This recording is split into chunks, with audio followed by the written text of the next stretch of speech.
water. These are called common man's recreational substances. So once these people found these prices of these drugs beyond their reach, they under compulsion they had to take to medical nashas, maybe spasmoproxyone, maybe Lomotil, maybe Iodex. Then a new market steps in, that is a synthetic drugs, what we call chitta. That is even more dangerous. Marijuana, this opium husk, they are non-lethal, non-killing, not affecting health in adverse manner as the synthetic drugs or the medical nashas do. So safer options were compulsorily converted into the dangerous options. Ban, smuggle, promote syndrome came into existence.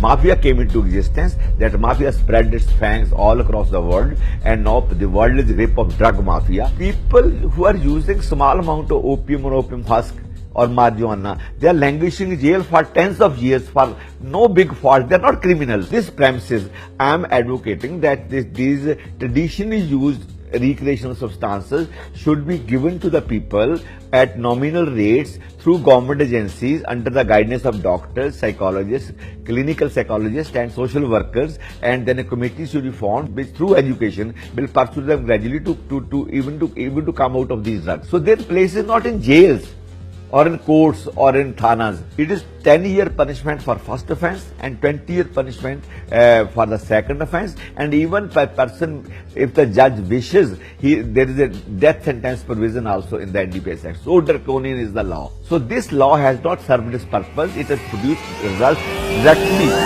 opposite to its perfection. बुलंद हो हौसले गर बहते पानी की तरह, तो चट्टान काटकर भी बनती है कुदरत की कला। लेकिन भयावह है वो वैज्ञानिक अज्ञानता जिसमें उम्मीदों के टुकड़े होते हैं असंवैधानिक कानूनों की किताबों में फना। काश किसी कवि ने ऐसा भी कहा होता। और इसी तर्ज पे आज हमारे साथ एक बहुत ही इम्पोर्टेंट गेस्ट मौजूद हैं जो कि हिमाचल से हैं। वो सिविल इंजीनियर हैं और उन्होंने हेम्पक्रीट, जो कि हेम्प से बने हुए बिल्डिंग मटेरियल में बहुत ही इम्पोर्टेंट मटेरियल है आज की डेट में, उसके बाद उसके ऊपर भी उन्होंने कुछ सैंपल्स बनाए हुए हैं जो कि उन्होंने आईआईटी मंडी में भी अप्रूवल करवाए थे। तो आज हमारे साथ हैं गिरीश। नमस्ते, कैसे हैं आप? नमस्कार, बहुत बढ़िया है जनाब, आप बताइए। बस बढ़िया। तो आज हम गिरीश से कुछ सवाल करेंगे उनके बारे में और हेम्प के बारे में, भांग के बारे में, कैनबिस के बारे में, जो टॉपिक जो कि काफ़ी समय से हम अलग अलग लोगों से बात करते आए हैं और आज हमारे साथ गिरीश हैं। और गिरीश, हम शुरू करते हैं आपके एक इंट्रोडक्शन के साथ। और इंट्रोडक्शन के साथ आप ये भी बताइए कि कैनबिस के साथ आप रिलेशन में कब आए और किस तरीके से इसके साथ रिलेशन रहा है आपका? जी जरूर जरूर। जैसा कि आपने बताया, मेरा नाम गिरीश है और मैं हिमाचल से हूँ। और मेन बात ये है कि कैनबिस के कॉन्टेक्ट में मैं कैसे आया। एक्चुअली मैं कैनबिस यूज कर रहा हूँ 14 साल का जब मैं था तब से, बट उस टाइम हमारा मेन मोटिव रहता था जस्ट फॉर फन। बट धीरे धीरे जैसे जैसे सर्कमस्टांसेस आगे बढ़ते रहे तो एक पॉइंट पे ऐसा मसला क्रिएट हो गया कि मैं अरेस्ट हो गया फॉर कैनबिस केस। और ये बात है 21 नवंबर 2014 की। फिर जब ये सब हो रहा था तो बहुत बुरा लगा कि भाई ऐसा कैनबिस के साथ पकड़े गए हैं और बहुत बेइज्जती हो गई है। तो सोचा कि इस काम को छोड़ देते हैं, कि कुछ नहीं रखा है, जो भी है नशा है, जैसा भी करते हैं सब खत्म करते हैं। बट जब बाहर निकले जेल से, जब सोसाइटी को फिर से एज अ क्रिमिनल फेस किया, इस बात का पता चला कि नहीं, पौधा तो सही है, हमारी सोच थोड़ी गलत हो गई है। तो धीरे धीरे मैंने इस बारे में काम करना शुरू किया, क्योंकि केस तो चला हुआ था। फिर वहां से भी हमें एक विक्ट्री चाहिए थी, बट बात ऐसी हो गई कि कहीं से भी कोई रास्ता नहीं निकल रहा था। फिर जब रिसर्च के दौरान ही ये सब बातें सामने आई कि छोटी छोटी चीजों में भी कैनबिस का यूज होता है। चाहे वो छोटी से छोटी बीमारी हो, चाहे बड़ी से बड़ी बीमारी हो, यहाँ तक कि खाने में भी इसका यूज होता है। तो मैंने सोचा कि एक इनिशिएटिव लेते हैं। तो सबसे पहले मैंने एजुकेशन का काम शुरू किया अपने घर से ही। मैंने अपने घर वालों को एजुकेट करना शुरू किया कि देखिए इससे ये भी होता है, इससे ये चीज़ और होती है। तो उन्होंने मेरे को थोड़ा सपोर्ट किया इससे। तो धीरे धीरे वहाँ से मेरी हिम्मत बढ़ती रही, धीरे धीरे मैं आगे बढ़ता रहा। और एक दिन ऐसा मेरे को अपॉर्चुनिटी मिली कि मेरे रिलेटिव थे एक, उनको कैंसर हो गया। तो थोड़ी सी हिम्मत करके मैंने भी घर पे बता दिया कि देखिए कि इस चीज़ से इसका इलाज होता है, तो हम ट्राई करते हैं इस चीज़ को एक बार। तो उस वक्त हमने इसका एक ट्रायल किया और रिजल्ट बहुत ज़्यादा प्रॉमिसिंग है। मतलब हफ्ते 2 के अंदर ही रिजल्ट काफ़ी प्रॉमिसिंग थे। और यहाँ तक कि वो जो कैंसर पेशेंट थे वो डायबिटीज़ के मरीज थे, और ऑयल के यूज़ के बाद उनकी डायबिटीज़ भी कंट्रोल होगी और ट्यूमर भी धीरे धीरे कंट्रोल होना शुरू हो गया। बट लास्ट में एक बात आती है कि जो एक सोसाइटी का टैबू है वो इंसान को खत्म कर देता है। तो ऑब्वियस सी बात थी, उन लोगों ने थोड़ा हॉस्पिटल में जाना शुरू किया और कीमोथेरेपी शुरू कर दी, और जिस वजह से उनकी हालत थोड़ी बिगड़ती रही और वो बच तो नहीं पाए। पर उनको ऐसा था कि खुशी थी कि जो इलाज हमने पहले शुरू किया था उससे उनको बहुत फायदा मिला। फिर धीरे धीरे मैं आगे बढ़ता रहा, धीरे धीरे आपके संपर्क में आया। फिर मनाली में लीगलाइजेशन मार्च हुआ। फिर उसके बाद देवेन भाई के संपर्क में आए, फिर हाई कोर्ट में पिटीशन डली। फिर बस तब से यही चला हुआ है, इसकी कोई जिंदगी बना लिया हमने अपनी। बस ऐसा है कि ना, जिसके साथ मेरा सफर यहीं से शुरू होता है, इसके साथ चला और आगे बढ़ता रहा। और आज को वो केस भी खत्म हो गया है। 6 साल बाद हमने उसको जीत लिया है। उनकी प्रोसिक्यूशन उसको साबित नहीं कर पाया कि वो जो मटेरियल हमारे पास पकड़ा गया था वो हमारा ही था।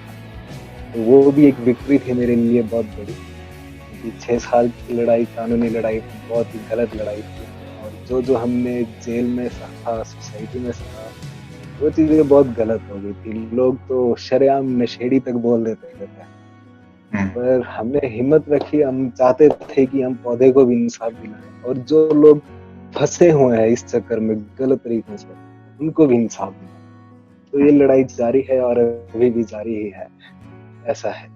ठीक है। अच्छा, अभी अच्छा लगा तुम्हारे बारे में जान के, और आशा है अभी आगे देखते हैं किस तरीके से तुम्हारा ये जो कैनबिस वाला फाइट है वो किस तरीके से आगे जाता है। अभी मतलब थोड़ा जैसे तुमने अपने केस के बारे में बताया, तो केस के बारे में थोड़ा और डिटेल में बताना कि मतलब किस तरीके से, मतलब कैसे हुआ था केस, और बताना कि एनडीपीएस मतलब किस तरीके से केस बनाता है जो भी इंसान पकड़ा जाता है उसके ऊपर।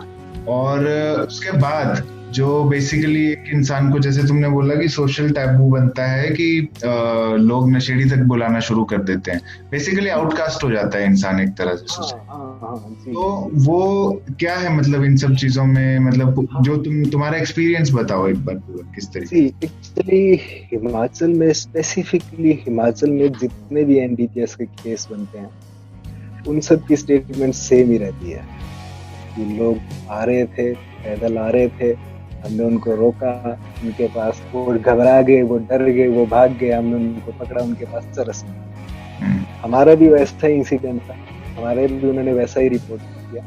टोटली हम 2 बंदे थे। तो जिस वक्त हमारी चेकिंग हो रही थी ऑन द स्पॉट, तो हम दोनों को उन्होंने अलग अलग कर दिया। जो बाइक पे जिस व्हीकल पे हम थे वो उन्होंने अलग कर दी, हम दोनों को अलग अलग कर दिया। फिर 5-10 मिनट बाद वो सारे इकट्ठे हो गए एक जगह, और बस उन्होंने वही क्लियर कर दिया कि हमें चरस रिकवर हो गया तुम्हारे पास। फिर हमने क्वेश्चन तो किया कि भाई हुई तो कहाँ से रिकवर हुई, थोड़ा हमें भी बताओ। बट बात वहाँ इतनी बढ़ गई एकदम से कि वो लोग हाथापाई पे उतर रहा है कि देखो भाई रिकवर हो गई है, अब तुम चलो हमारे साथ खाने। फिर बीच में उन लोगों ने पैसों की डिमांड भी की, झूठ नहीं बोलूंगा, उन्होंने पैसों की डिमांड भी की।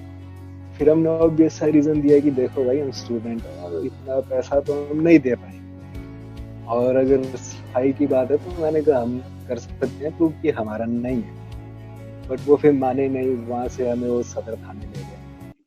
वहाँ उन्होंने सारा दिन हमें बिठाए रखा, पूरा दिन वो डिस्कशन करते रहे कि कैसे ये केस फाइल किया जाए। फिर सुबह 7 बजे उन्होंने हमारे को नाके पे पकड़ा था, तो हमारा केस रजिस्टर हुआ है रात को 9 बजे। रात को 9 बजे उन्होंने पूरी स्टेटमेंट बनना विरोध किया और उसके बाद हमारे को जुडिशियल कस्टडी में भेज दिया। फिर लड़ाई वैसी चलती रही आगे। हम तो उस वक्त मेरी एज 21 ईयर का, तो उस वक्त मैं सोच रहा था कि ठीक है, फंस गए हैं तो शायद 1-2 दिन में छूट जाएंगे, घर पे कॉल करेंगे और छूट जाएंगे, थोड़ा बहुत वो हेल्प करेंगे। बट जब जुडिशियल कस्टडी में पहुंचे, वहां जाके पता लगा कि जो ये ऑफेंस है वो नॉन बेलेबल ऑफेंस है, इसमें बेल नहीं मिलेगी, आप चाहे कुछ भी कर लो इसके। फिर 21 दिन हमने जुडिशियल कस्टडी में काटा।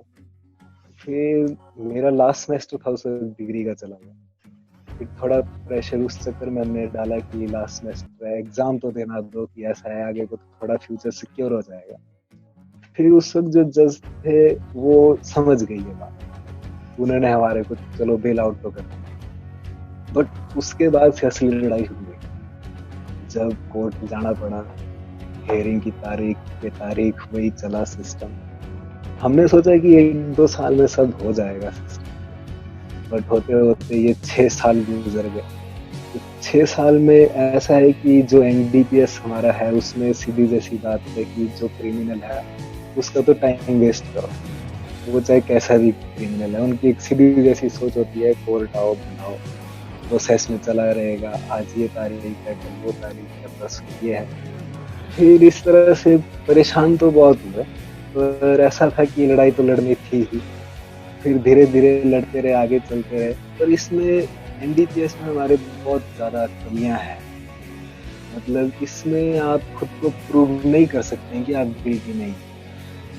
इसमें आप या तो with the help of money prove कर सकते हैं, या तो आपके कोई अप्रोच है, तभी ये सिस्टम हो सकता है। क्योंकि ना तो इसमें वैसे प्रॉपर एविडेंस होते हैं, ना तो प्रॉपर केस की स्टडी होती है। बल्कि मैं तो आपको बात बताऊं, एक टाइम तो ऐसा होता है कोर्ट में कि 6 केस इकट्ठे चले होते हैं एक ही टाइम पे। तो जज साहब एक की सुनेंगे कि दूसरे की सुनेंगे, तीसरे की सुनेंगे। वहां तो सिर्फ ये काम है कि आओ, जो हो रहा है झेलो और निकलो भाई, जो डिसीजन होगा वो लास्ट में ही पता लगेगा। तो लास्ट तक तो हमारे भी डिसीजन में ऐसा था कि 3-1 साल की सजा उन्होंने लिख दी हुई थी। बट फिर वही था कि थोड़ा हमने भी उसमें पुश किया, थोड़ा मैंने भी उसमें अपनी रिपोर्ट वगैरह बताई उनको कि देखिए जनाब, हम भी इस बारे में काम कर रहे हैं, हमने भी लोगों का ट्रीटमेंट किया है और इस चीज़ से फायदा है। और हमने उनको ये बताया कि हम ऐसा नहीं है कि हम बहुत बड़े डीलर हैं और हमारा काम ही है। मैंने कहा ठीक है, हमारे से गलती हुई है, पर गलती इतनी बड़ी भी नहीं है कि आप हमारी जिंदगी खत्म कर। फिर लास्ट मोमेंट पे जज थे रामकृष्ण शर्मा जी, उन्होंने हमारे को बेइज्जत बरी कर ही दिया। तो उस चीज के लिए हम उनका धन्यवाद देते हैं कि ठीक है, उन्होंने एक बार ये सोचा कि स्टूडेंट आदमी है और ये आगे कुछ करेंगे। उस चीज का फायदा हम आज उठा रहे हैं, हम लोगों को एजुकेट करना चाहते हैं इस बारे में। बल्कि मैं तो जहाँ भी बैठता हूँ, मैं इसी टॉपिक पे बात करता हूँ, बाकी किसी टॉपिक पे लोगों से बात करता ही नहीं। फिर चाहे सामने वाला पागल ही बोल दे, पर जब तक वो समझेगा नहीं तब तक हम लगे रहेंगे। केस का तो ऐसा ही है। केस हिमाचल में स्पेशली NDPS के केस लड़ना बहुत मुश्किल काम है, बहुत मुश्किल काम है, खासकर हिमाचल में। क्योंकि यहाँ पहले से ही चला रहा है। अब 1984-85 के बाद तो जब से ये बैन हुआ है तब से लेके अब तक तो लाखों केस हो गए हैं, और सिर्फ NDPS के केस ही इतने हैं कि कोर्ट के पास टाइम ही नहीं है लेने को। और लास्ट में वही होता है कि जिसकी किस्मत ठीक है वो बच गया, जिसकी नहीं ठीक है वो 10 साल के लिए अंदर चला। ये है इस सीधी जैसी बात। ठीक है।